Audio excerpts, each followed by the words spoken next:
Network Entertainment.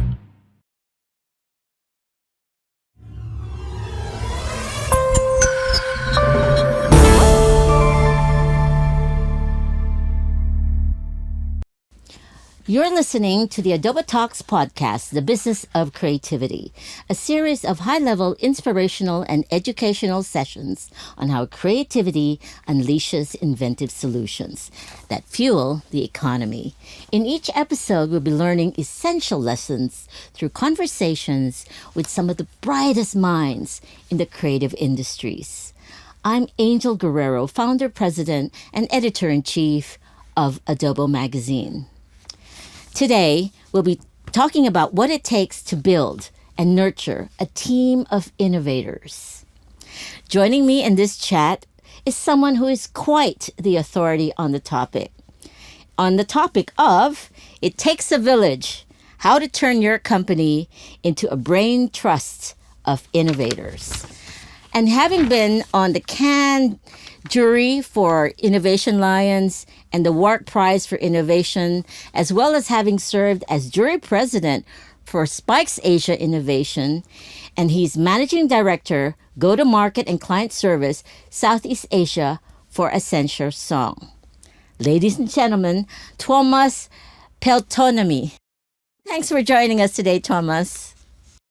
Thanks very much for having me. It's great to be talking to you again, and thanks for the very kind intro as well.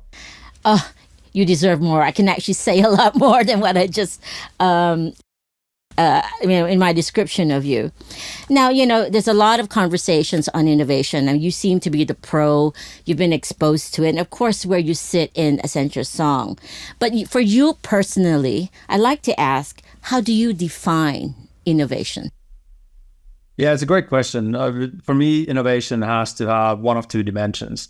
It's something that leads into helping capitalize on an opportunity or helping solve a problem of some sort. Now, these problems don't always have to be defined very narrowly, right? So for me, an opportunity or a problem can be related to a business.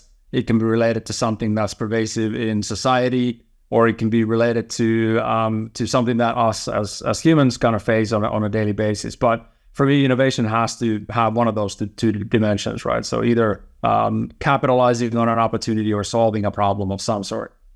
I like that you say that innovation solves a problem. Sometimes people don't realize. People think innovation is just moving something forward, and not really solve have a solution to it. Sometimes it's innovations for innovation's sake.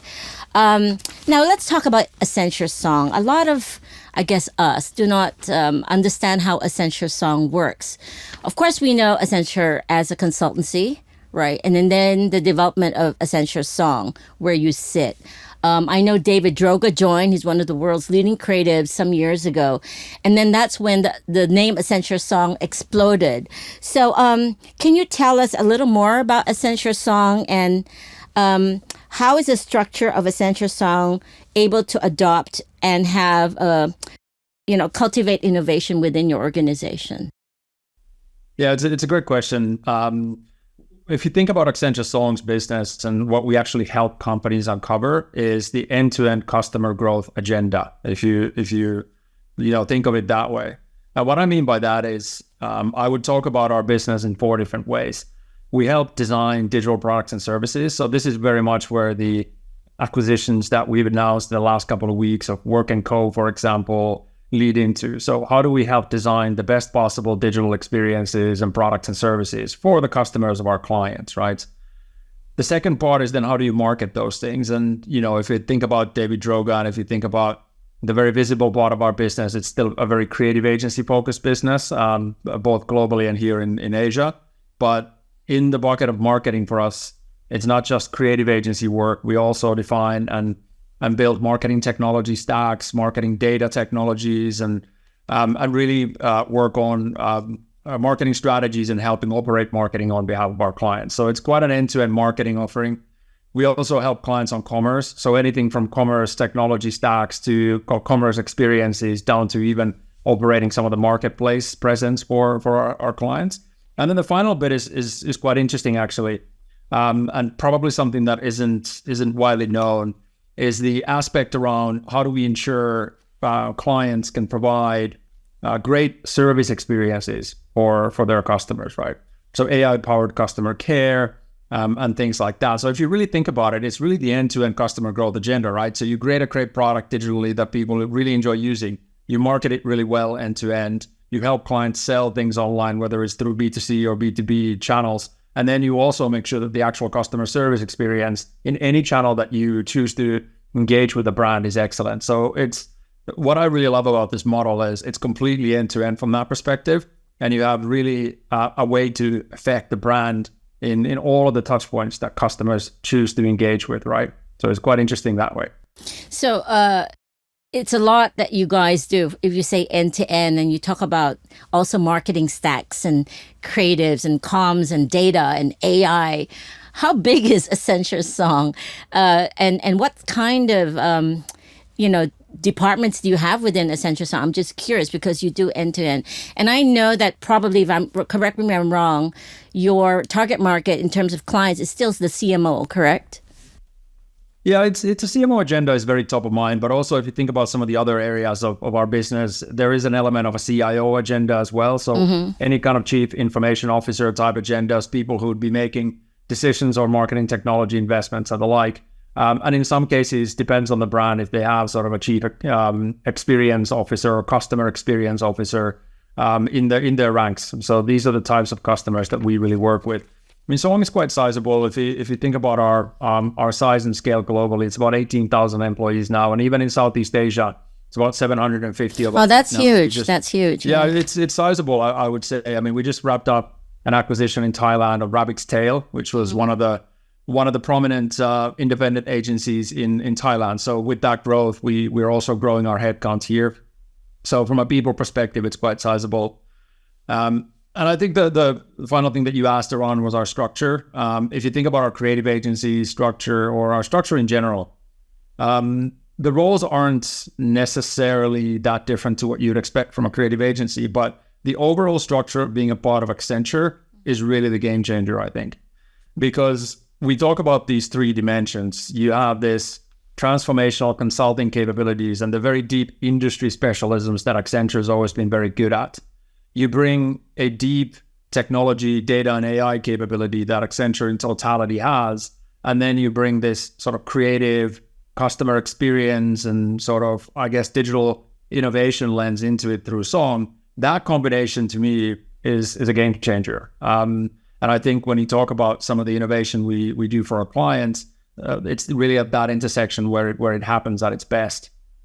I mean, the reason why I'm really talking to you and I made you a guest is because the setup of Accenture Song is so unique and so novel that I think a lot of our marketers here and in our community, as well as ad agencies, can sort of look up or look to you and see what other capabilities they can provide beyond what they're currently doing. I remember when we had a conversation previously, you said there's a lot of investment as well in data and AI and tech in Accenture Song. Could you tell us about that? Yeah, so Accenture in general, Julie Sweet, who is our global CEO, she said in one of the earnings calls, and it was announced a few months ago, that we're going to be investing $3 billion in AI technologies. A part of this goes into things like generative AI, but AI in general. And how do we help businesses out there and societies out there and the public sector in many cases as well solve some of the challenges that can be solved through AI technology? It's quite a sizable investment, and it's going into real sort of cases that you'll be able to see out there. So we're really excited about that, and it's at that sort of size and scale that can have a real impact on the world, I think. I think you guys are in a very good place when you have that kind of investment on tech and AI, and we look forward to seeing what you have in store as a result of that. Now, you've been quite vocal against innovations for innovation's sake. What do you mean by that, and how do you feel that it's a problem for our creative industries? Yeah, I mean, this has always been a bit of a sort of pain point, I guess, or a passion point of mine. Okay. I think there's so much creative brain power in our industry, right? And True. I really think that we could be and should be focusing that brain power and that sort of energy towards solving real problems at scale. And what my sort of view on innovation for innovation's sake really is that, let's start by defining how big a particular opportunity or a problem is, right?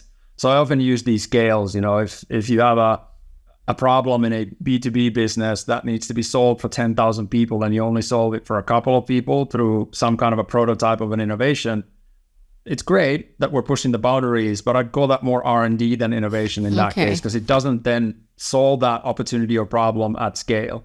Similarly to if we have some kind of a societal problem that touches millions of people today, and we're only solving something for 100 people and then doing press releases about it, it's good for the visibility of a brand, and it's a good sort of prototype of an innovation. And don't get me wrong, I think these things are also needed to keep pushing the boundaries of the industry. Agree. And maybe other people can get other ideas from those. But if we really talk about innovation has to be something that is done at scale. So it leads into some kind of a solution that actually helps people in the long term. That's really where that's coming from. So it's the fact that you talk about scale and you still respect those that are smaller and not huge in scale, because you can refer to them, and that may be a thought starter if it's a small campaign or if it's solving a small problem or it's the solutions. It doesn't scale.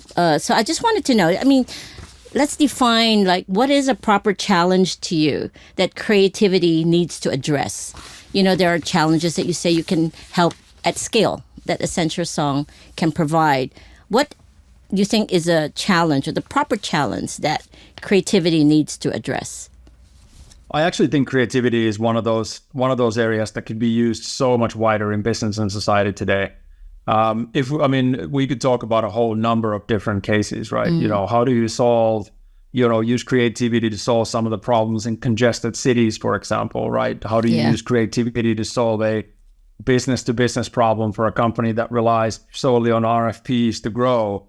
How do you solve a problem where a consumer goods company isn't necessarily able to sell to tier 2 or tier 3 cities where their products might actually be really needed in Southeast Asia, for example, right? So I really think the sky is the limit in terms of what types of challenges we might be solving, but I keep going back to the scale challenge, right? So how do we use creativity, technology, AI, these things that are now quite readily available for our problem-solving needs, and really spend a lot of time defining the problem, defining the scale, and then using creativity to come up with new kinds of solutions to these problems. That's really the key for me. And, in many ways, we also represent, us as an industry, creative industry, we should be coming to the table more with these kinds of creative solutions, in my opinion.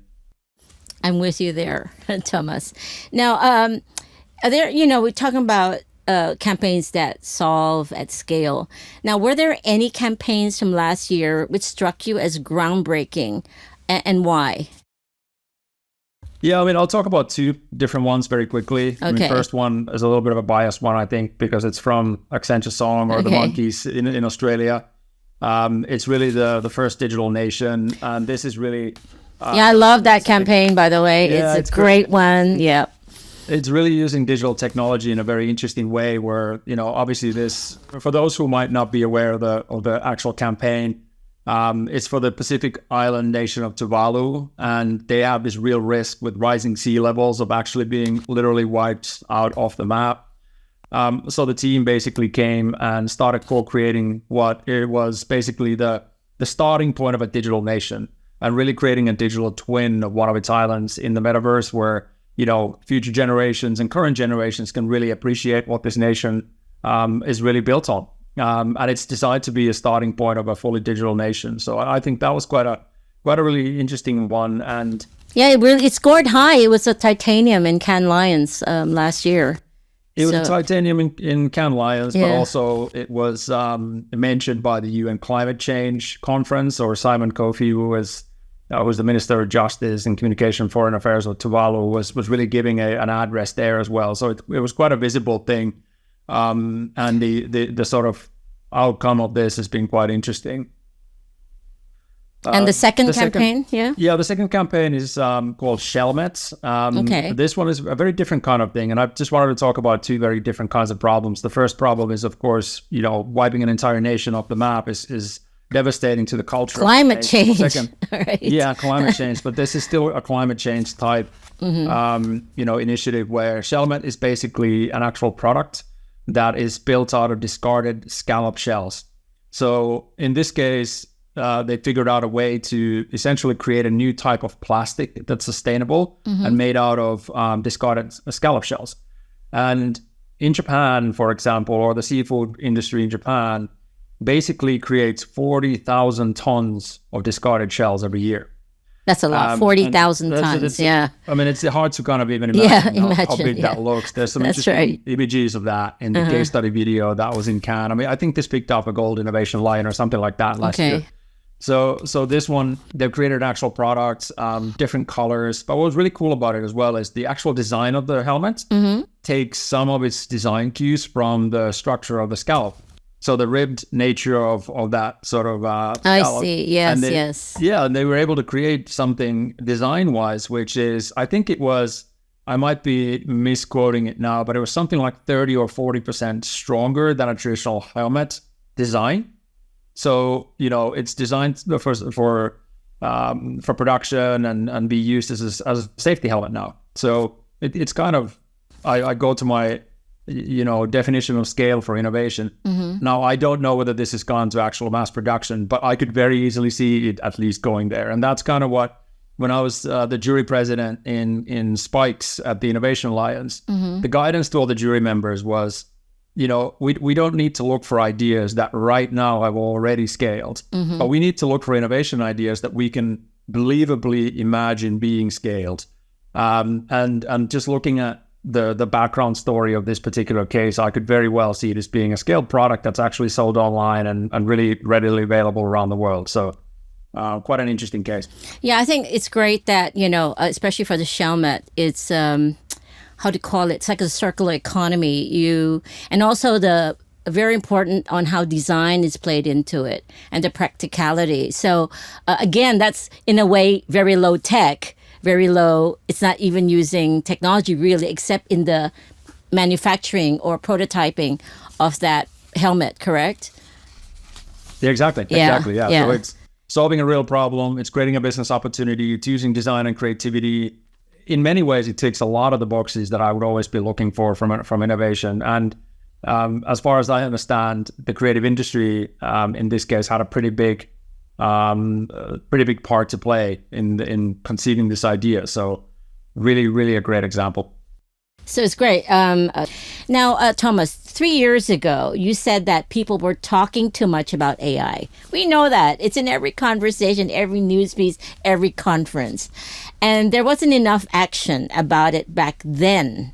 How do you feel about the topic now, especially on how it assists creativity or not? Yeah, obviously this year has been quite a big shift, especially with the sort of emergence of generative AI, right? So back when we were having this conversation 3 years ago, generative AI still wasn't as widely used. And of course, OpenAI has kind of democratized a lot of that and some of the other tools that are out there now. So I do think that there's still creative industry talks about it as more than actually uses it. For me, I'm feeling quite bullish about this because I often talk about this in terms of we should actually use the current version of all of our AI tools, whether it's generative AI or AI in general used for other sort of problem-solving purposes. We should use AI for what only AI can do best, and then make sure that we still have humans, doing the things that only humans can do best, right? And I think you and I spoke about the other day. I keep going back to the good old gorilla case from Cadbury's, right? Yes. The big gorilla strumming to Phil Collins' song, right? Yeah. Exactly. And, I'm not entirely sure whether a generative AI could have come up with a concept that's kind of so out there, but worked so well, right? So it's these unusual creativity ideas, it's unusual connections that humans can make that I still necessarily not convinced whether AI can. However, when we talk about generative AI, for example, in the context of the creative world, for me, it's really about designing a role for it in the right places of the creative process. In the very early stages, going from completely 0 to 1 in terms of ideation, I think it can be very, very useful. Imagine some of the best creatives out there with the best generative AI tools, giving them thought starters or maybe some directions that they might go to with their creative ideation. And then having one of these creatives take that idea and take it to the next level. I think that's very, very powerful. Then when we kind of talk to clients about what different, routes you might want to take. Maybe you use generative AI to basically visualize some of these things so that you don't just talk about in terms of PowerPoint slides and visualizations, but you can very quickly, even in the same room in some cases, bring to life a creative idea that by no means is ready to be crafted yet, but at least you can talk about different directions. I actually think you can get to great creative ideas faster if you do that. But if you want to rely solely on generative AI being the solution for creativity, I just don't think that that's going to be the case or should be the case. I think we will be in a very sad place as a creative industry if that was ever to happen. Well, the thing is, sometimes some of the creatives I've talked to say they can tell when a campaign is created by AI. I don't know. Yeah. I don't know if people can actually tell the difference because AI has been, in this day and age, the quality is quite supreme.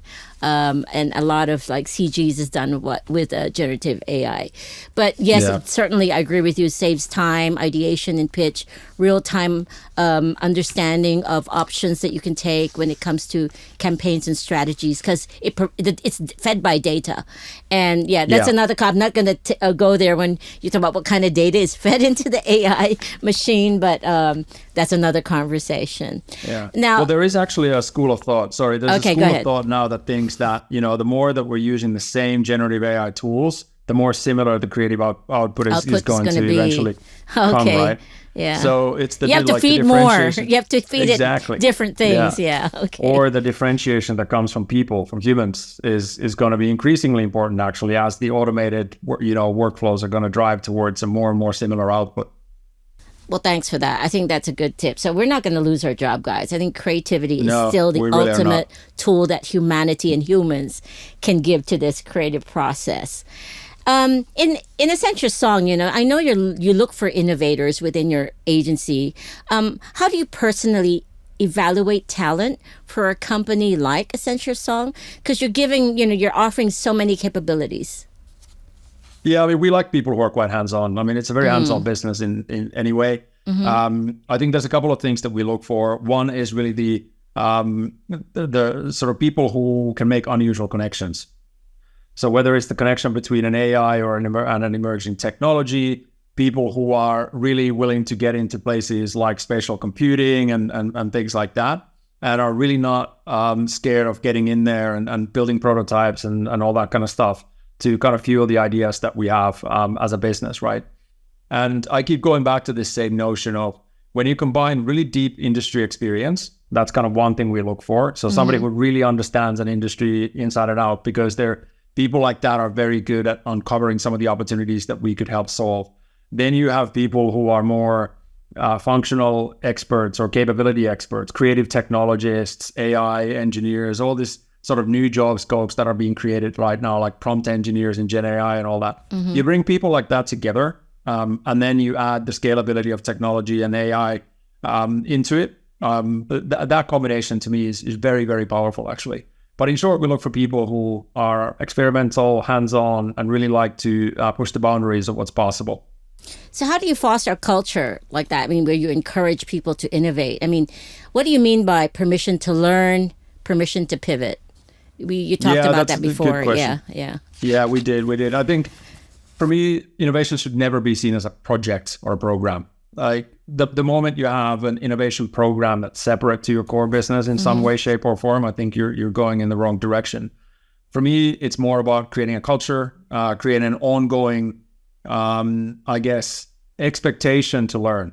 And what that really means is that when you're working on any new things, assuming you have a really clear problem or an opportunity you're solving and you're creating something new and novel approaches to try and solve them, you'll never get it right 100% of the time. Right. You just won't.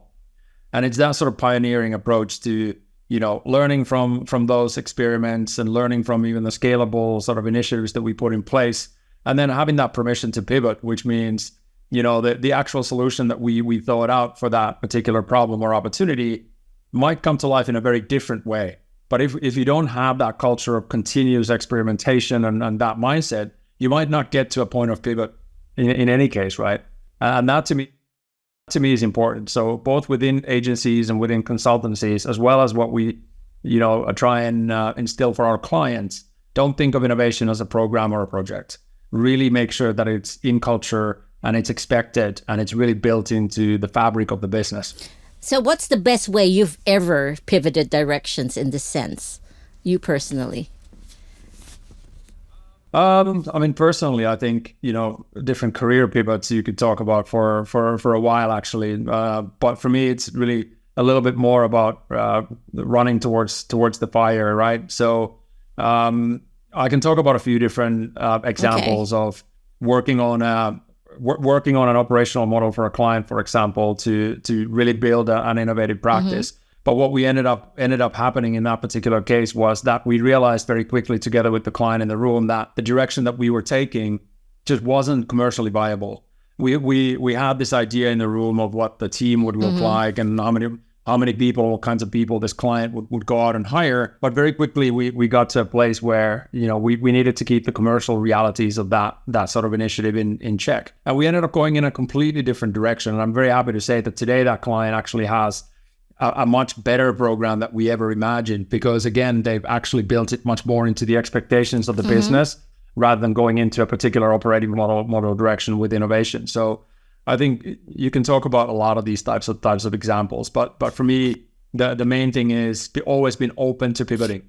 The moment you realize this is not going to work, you move on to a different direction. But some clients, we know this, are risk averse, right? So how do you get a client to get on board, say, with a particular novel idea? I mean, what tends to be your approach?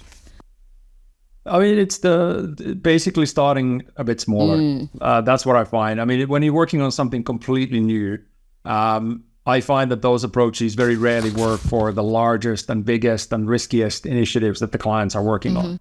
Very often either limiting the scope of an innovation experiment to a particular geographic or particular product line, or doing some kind of a controlled pilot that's then really designed to deliver very particular results that are measurable. Then when we can go and look at those results together with clients and say, hey, this pilot was very successful, I think we should really look at scaling this. So starting small, doing it in bits, and again, going into a direction that really changes the mindset of an organization rather than just an individual project is really key here.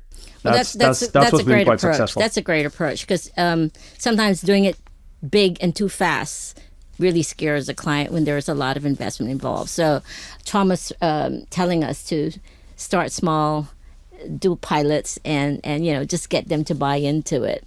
Now, looking at your portfolio of work, Tuomas, in your career, what project have you done that best encapsulates your view of what innovation is? And I remember you mentioned some work for a digital banking space.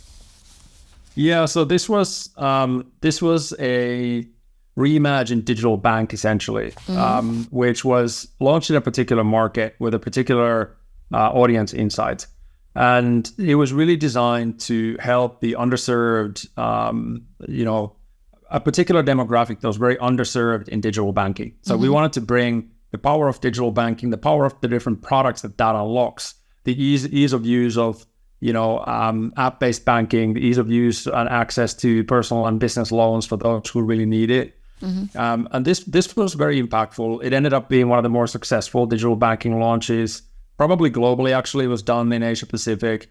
Wow. And it was really done all the way end to end, from naming and branding to really designing what that bank would look like and feel like, and what the experience would be like, and working with the clients pretty closely on what the actual product features would be. So it was really an end-to-end piece of work, from design to marketing to product to actually going live with something like this. And these are the types of innovations that I really like, because they end up becoming a daily habit for a particular group of people who might not have had access to those kinds of opportunities in the past.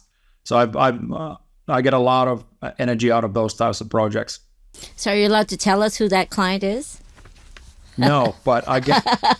I know. It's really hard to talk to Tuomas because he's not allowed to talk about his clients and who they are. I guess you sign NDAs and you're not... Yeah, exactly. Yeah. They're tightly controlled, and that's what our clients should expect from us as well. Great. Now, you did another project, a wonderful project that Accenture Song did. It's called Second Servings. Can you tell us a little bit more about how it uses technology and creativity to help preserve a significant part of Singapore's cultural heritage? Yeah, no, this one is one that I can talk about. So Okay. that's good. Okay. So this was our attempt in Southeast Asia to basically show how creativity and technology can have an impact on business. And often when we work on, projects and brands, they're often Fortune 100 size, right? So you work with big budgets and big companies. And we wanted to basically demonstrate that even for SMEs, the value of creativity and technology can be quite game changing. So we decided to choose something that's culturally very close to all of Singaporeans' hearts, at least, which is the hawker food culture. And we're working with a few different hawker entrepreneurs in helping change and transform their business. So in one case, we used the power of design and rebranding and really creating different kinds of products to try and change their business. In another case, we used technology to preserve the way that these hawker foods have been made for generations. And it was really a wonderful project, quite close to a lot of our team members' hearts, and really a great way to bring it to life. And it ended up actually launching as a documentary in mainstream TV in Singapore. If anyone is interested in checking out the background of this, secondservings.tv shows the trailer as well as some of the background stories of the hawkers. It was really a wonderful project in demonstrating how these things can have an impact in people's lives. It's nice. You have a case study on banking, and now you have a case study on culture. It's quite diverse. I think it's really interesting. Now, whenever we talk about innovation, Tuomas, and AI in particular, and you've talked about it earlier, you make sure that to have a delineation, right, between humans, what humans do best, and what machines do best. What is it exactly that humans do best, in your words? I think, as I mentioned earlier, I think humans can make these unusual creative connections very, very well. I think humans can really look at craft when you look at the final product of what we're doing, making sure the craft comes to life really well. I also think that the combination of these AI tools and humans is really the way to go at the moment. So this kind of combination of humans and machines is capable of coming up with more creative solutions faster. I think it's interesting. I happen to be reading Elon Musk's book at the moment. I read one already last year, but what did you read? This is the latest one from Walter Isaacson. Okay. And what I found fascinating was his quest to remove automation from the early Fremont factory at Tesla. And even Elon Musk, in his quest for automating the world and getting us to Mars as a civilization, right? Even he admitted that too much automation is not a good thing, because there's certain things that humans simply can do better than machines and robots and automation. And I don't think it's any different in the creative industry. As I mentioned earlier, look at it as a workflow or a process of, what does creativity in your company look like today? What are the parts where we genuinely can add an AI tool or generative AI into that bit of process and make it easier, better, faster, more compelling? And then what are the parts where humans absolutely should be driving and creating the impact that only we can have? I really think that's a way forward. Recently I attended a talk where Hyper Island actually talked about the skills of the future. And a lot of it is really based on creative thinking, collaboration, empathy even. In fact, 100%. Coding and all that is not as necessary because everything's automated right now. You can do a lot of things without those particular skills. So it's interesting that they see that the skills that we need for the future is actually very creative-led. Which is a good thing for our industry. I think we have to hone that a little more and not disregard it. And I hope a lot of companies, including parents, encourage creativity amongst their children. So nearly 5 years ago, you gave a wonderful talk at our Adobe Festival of Ideas about the agency model of the future. Now, what do you think agencies will look like in 5 years from now? I guess three things that I want to talk about.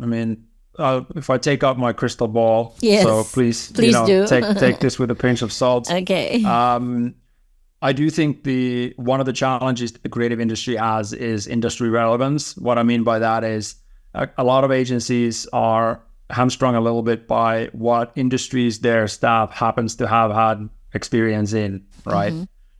So I think the future agency will have really deep capabilities in a particular industry, whether it's airlines or banking or whatever that may be, to really solve the real problems of those businesses. And by the way, this industry knowledge carries through to the public sector as well. So any health and public service knowledge also falls into the same category for me. The second thing really is, when we look at AI and technology, the future agency will definitely have that built into their model. Not replacing humans. I really don't think that's going to happen, and I hope it won't happen either, but really deeply built into the process on how they operate. And the third thing that I'm really quite interested in, there's quite a lot of agencies that have popped up, or at least some agencies that have popped up that really take advantage of the permanent freelance type model. Yes, meaning that people true. who choose not to work for a living but are amazing thinkers and can add creativity to any kinds of problems. How do you embrace bringing people from outside of your payroll, I guess, into the creative process? I mean, imagine working on a running campaign and having, somebody who's a professional runner as part of your creative process. I mean, would that help or hurt? I think it would help. And that's just kind of a cliche example, but you could go all the way down to very deep, specialisms in sustainability or healthcare, whatever that may be, right? Even healthcare yeah. or public safety or whatever that may be, right? So it's really those three things, in my opinion, that are going to shape the future of the agency model. Yeah, so that's 5 years. So I think for all you know, it might even move faster. The having AI built into the agency system and the collaboration with other talents or people that you can source ideas from that you wouldn't expect, right, to help in the creative process. Well, Tuomas, exciting times ahead, and I can't wait to see how it plays out from here. Thank you so much for your time, and I look forward to seeing you soon. Tuomas, by the way, is talking to us from Singapore, and of course, we're here at Hit Productions in Manila. Well, thank you again, and I hope to see you soon, Tuomas. And, I have to say, I wrote this down. I looked at your YouTube channel, and it mentioned that your company, of course, is the world's largest technology-powered creative group. I said, what a term to describe Accenture Song as the world's largest technology-powered creative group. And I think that makes a lot of sense. I think talking to Tuomas, it's a different take on creativity where a lot of tech is involved and AI is involved, and the act of creativity and how you work with it. Thank you, Tuomas, and all the best. Thank you very much. Thanks for having me, and I really enjoyed our conversation. I did too. Well, Adobe Talks podcast, The Business of Creativity, is available on Spotify, SoundCloud, and Adobe Magazine's platforms. The Adobe Talks podcast, The Business of Creativity, is produced by Adobe Magazine, The Word on Creativity, in partnership with the Pod Network, and recorded in partnership with Hit Productions. Tune in next week for another insightful conversation with one of the brightest minds in our creative industries. The opinions of podcast creators, hosts, and guests are not necessarily reflective of the official stance of the Pod Network Entertainment, its hosts, or other network programs. The content created by the people behind the podcast is personal and not meant to harm any religion, ethnicity, group, organization, company, or individual.